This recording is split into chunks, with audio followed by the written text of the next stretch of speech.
This snake, a black-banded sea crate, has venom 10 times stronger than a cobra and a flexible body so it can squeeze into crevices on the reef to look for prey.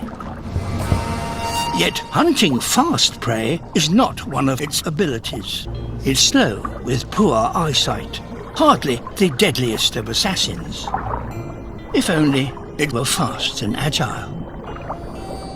Like these bluefin trevally, they rely on sheer speed to catch their prey. But these two struggling species have found a solution. They work as a team. The trevally leads, indicating places where prey could be hiding, which the snake then investigates. Soon they are an army. The trevally find a target.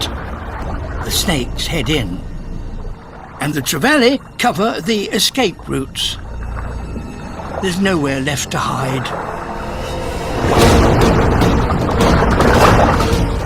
The trevally catch the fish that are flushed out,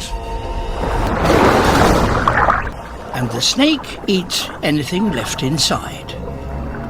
Each species benefits from the partnership.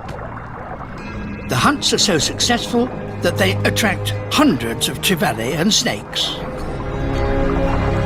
Innovation and teamwork are critical to success in these competitive waters.